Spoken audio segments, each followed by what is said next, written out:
What has changed? Nothing yet. All Synods in the British Methodist Conference are meeting virtually or in person before June 2021 to take an indicative vote on the proposals in the report.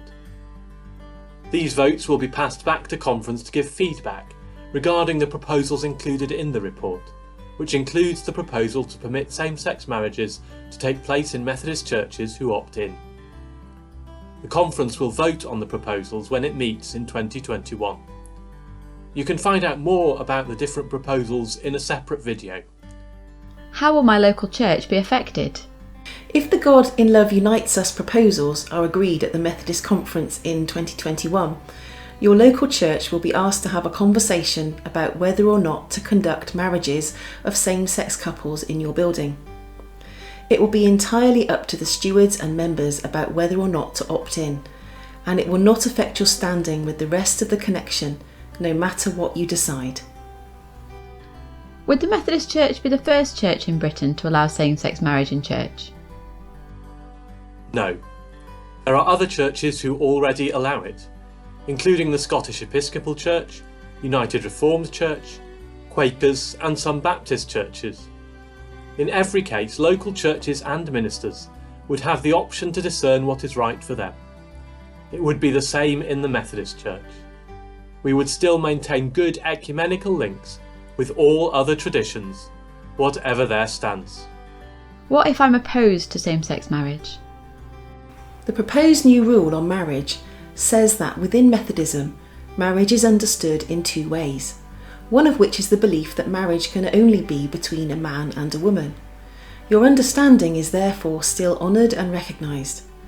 However, it also recognises that others understand that marriage can be between any two people.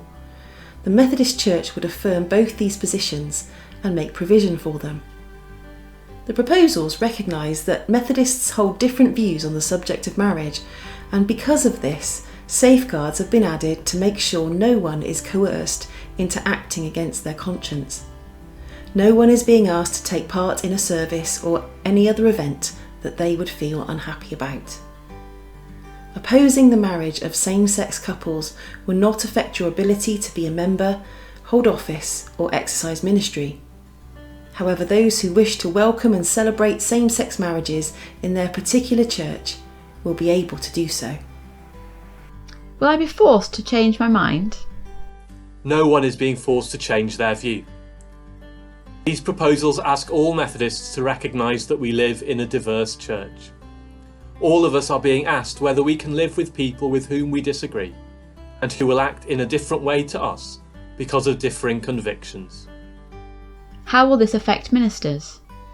Like members and stewards, presbyters and deacons will not be forced to conduct marriages of same-sex couples. However, they will be asked to act pastorally towards any couple who seeks marriage, and to put them in touch with their district chair, who will provide them with information and support. In terms of stationing, there will not be special provision made in the process, but this may form part of the overall profile of an individual minister or church. How will registration work? Under the current proposals, it will be up to local managing trustees, in most cases the church council, to agree whether to allow same-sex marriages in their building.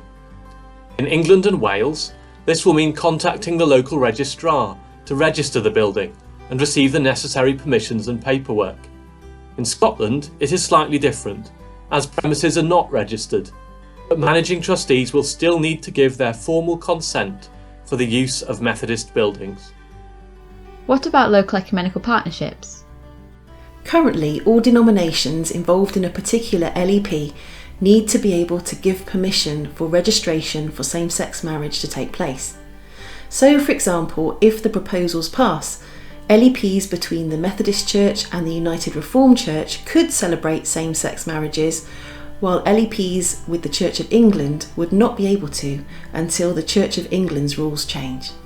If you have any more questions about the God in Love Unites Us report, please do get in touch with Dignity and Worth at info@dignityandworth.org.uk.